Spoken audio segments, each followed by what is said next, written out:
Thank you all for that fascinating discussion.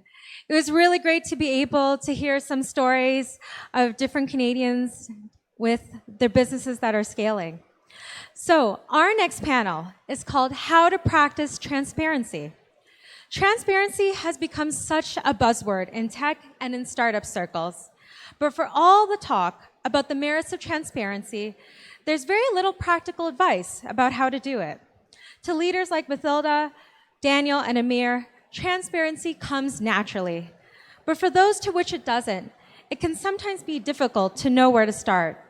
This panel will discuss the ways to get started on maintaining transparency as an organization scales and how to avoid potential pitfalls.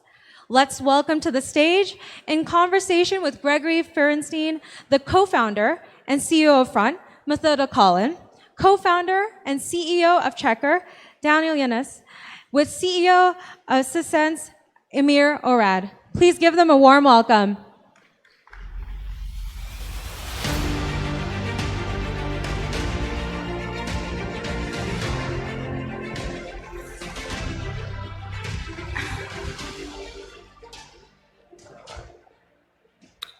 Okay, can everyone hear me?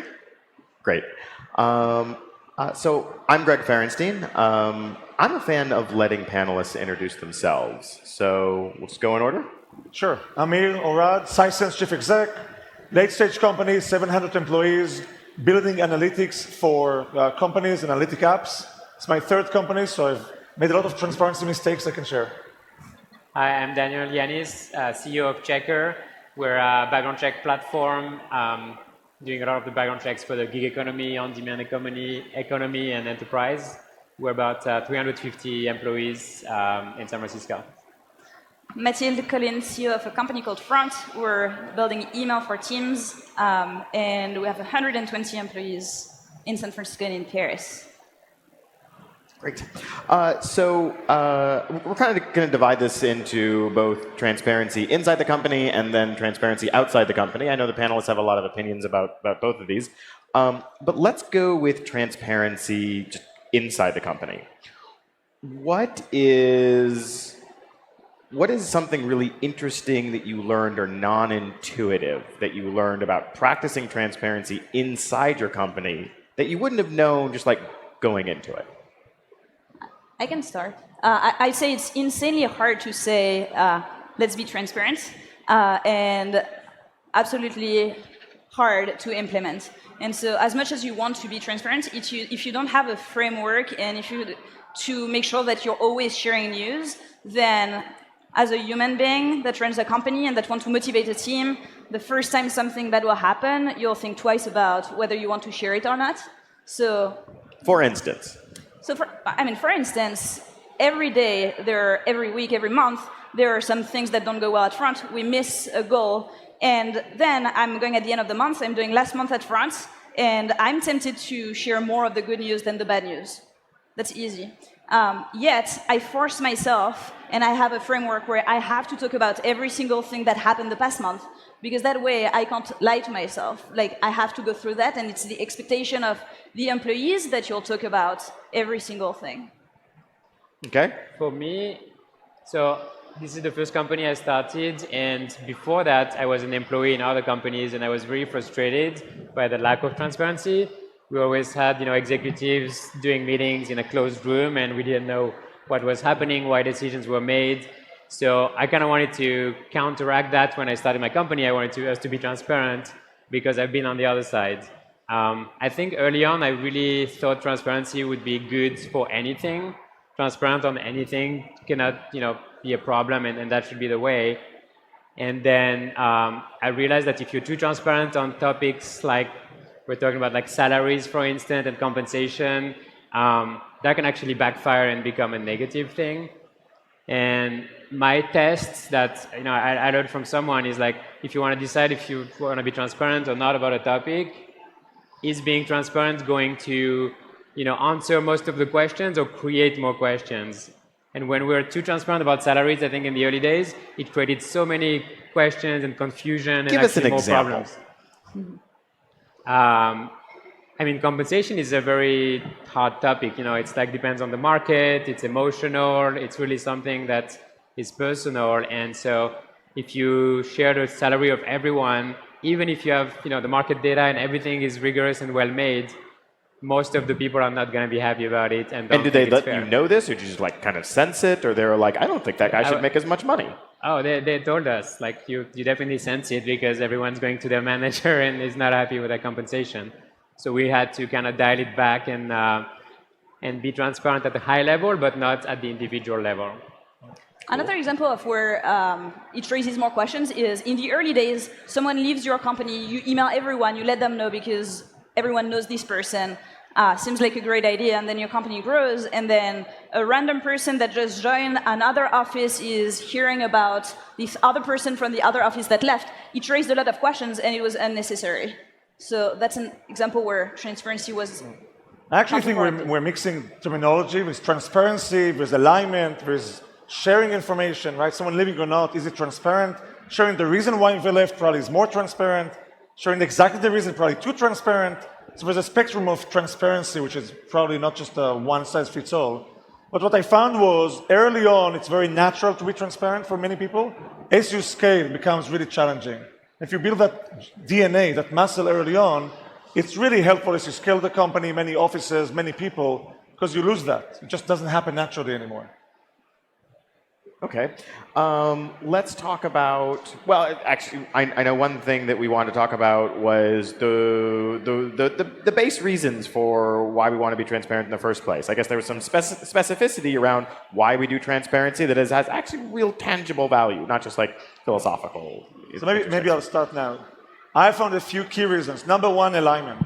If people know what's going on, they know what's going on. I know it sounds obvious, but it's not, because usually they don't know what's going on. And again, the larger the company, high moving, high growth, it's a big issue. Number two, accountability. If we fuck up something, let's talk about it and fix it, versus hide it, mask it, and not talk about it. And lastly, it actually creates, I found internally, empowerment and sense of belonging. People know they're part of something big versus a small cog in a big machine.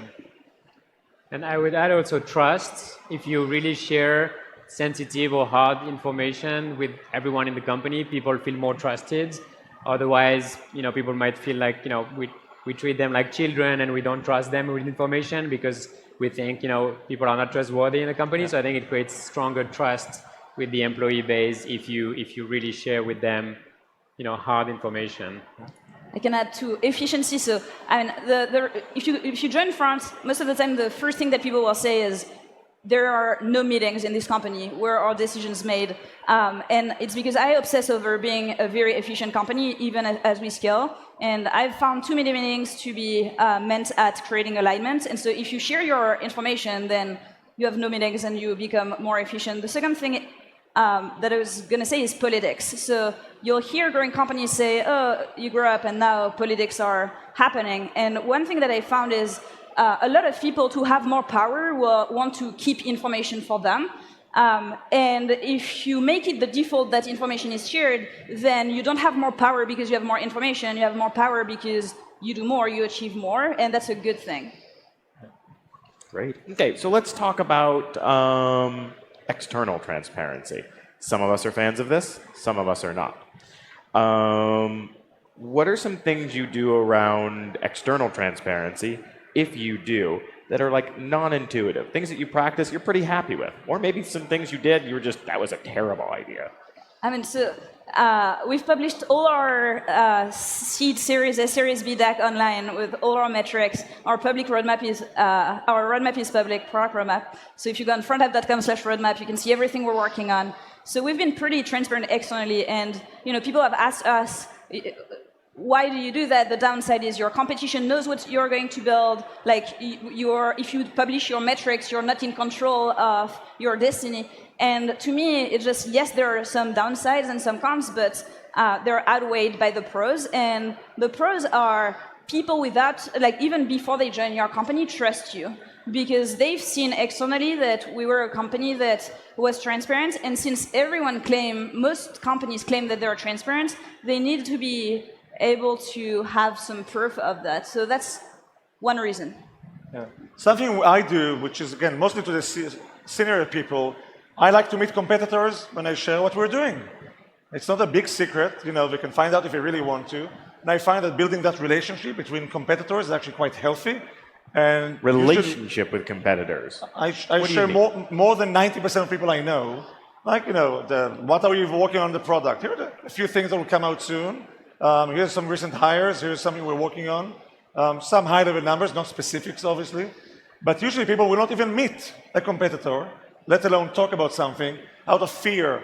End of day, many are very similar, share a lot in common. You can actually build friendships. One day it will help you with a dispute in the market or some other issue. That's a lovely sentiment. Sorry? So you're like, you get to know your competitors, you get to lunch with them, you discuss your business, things like this? Yeah. Really? I probably met you guys half of it, I have a dozen, probably 6 of the dozen, CEO, VP this, VP that, had lunch, had coffee, definitely.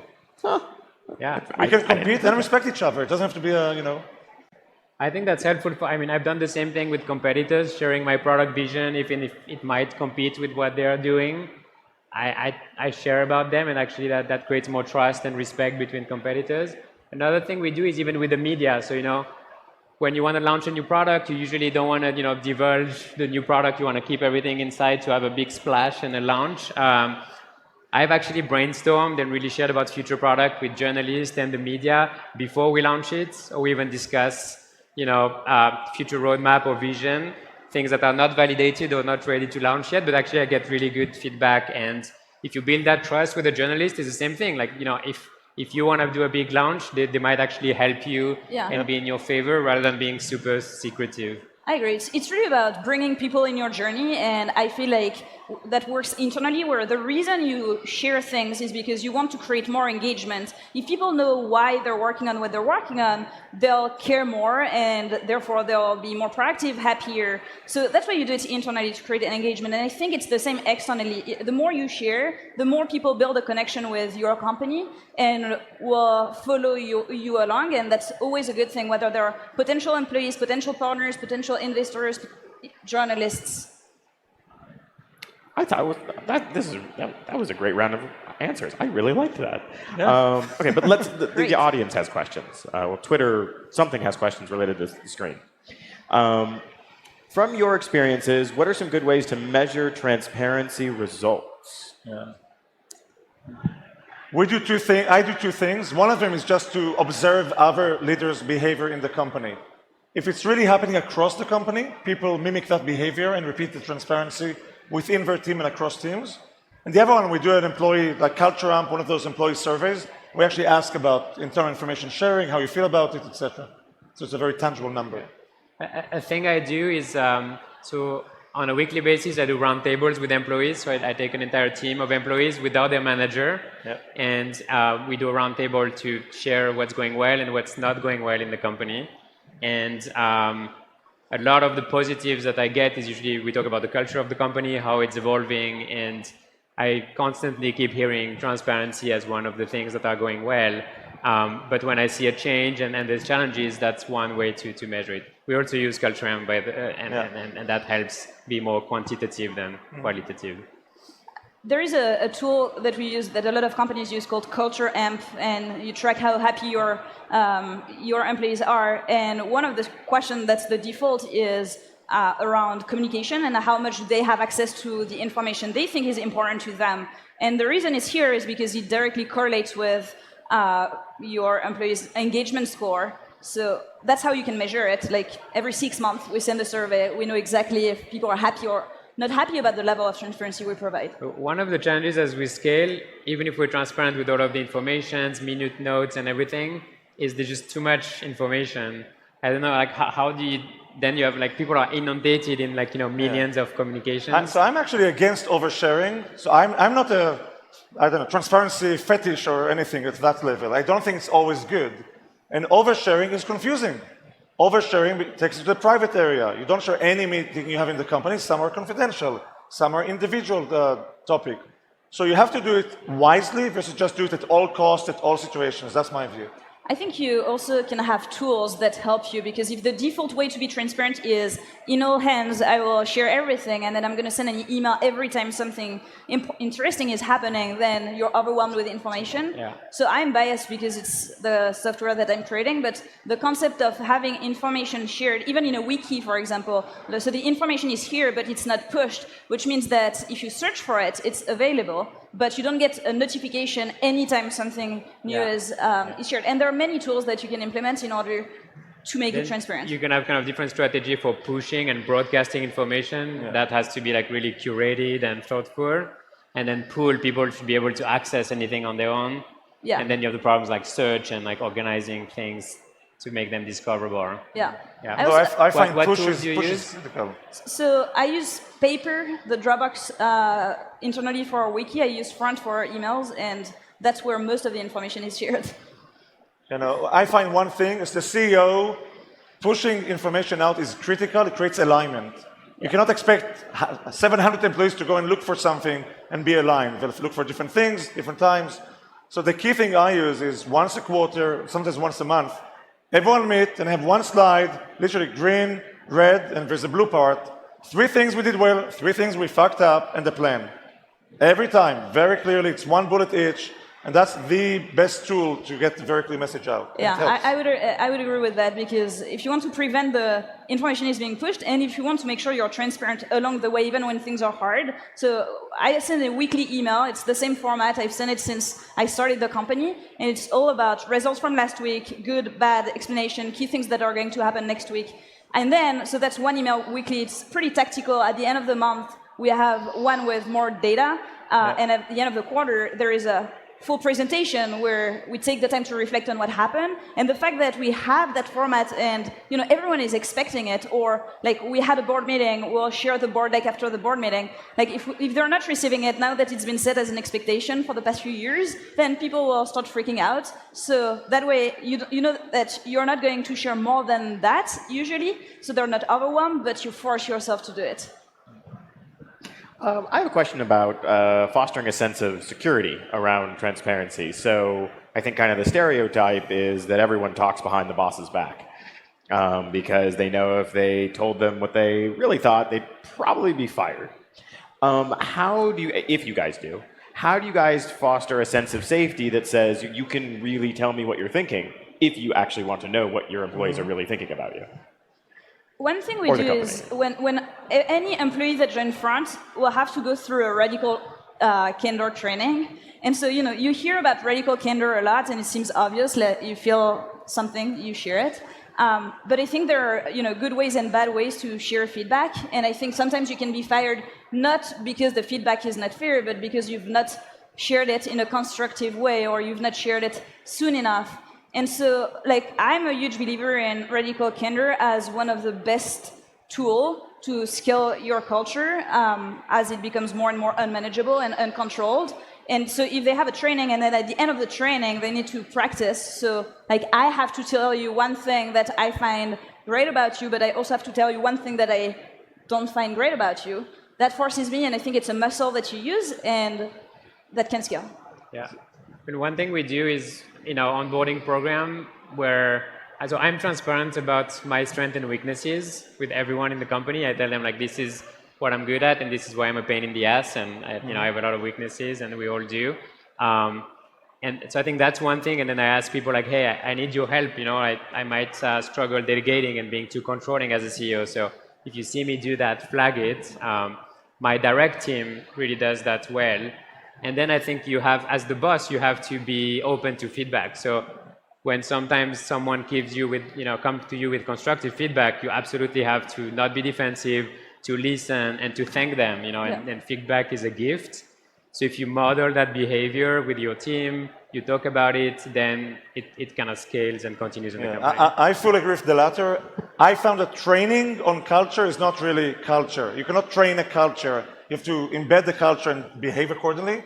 So I cannot teach someone to be authentic or to be transparent or to be direct. I can show them the way, and they come to me and tell me I made a mistake. Tell them, you're correct. If I made a mistake, I'll fix it. And that's the only way to do it. You cannot force the culture in any way. And it's tough. It starts from the top. Usually the first 5 employees or the 5 founders impact the DNA of the company more than the next 500. So if you have it early on, you can really shape the future. If you don't emphasize it early on, it's really difficult to undo it with all the training and everything. Yeah. Okay, well, so we have time for like one more question, then we'll have closing thoughts.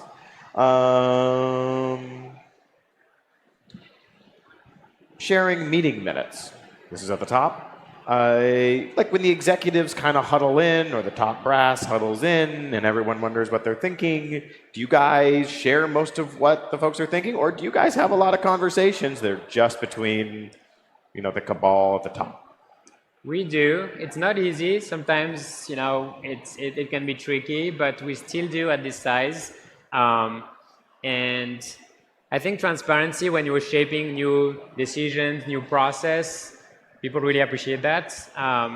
Even if the final decision is not good or anything like that, people like to be involved and understand how a decision is going to be made.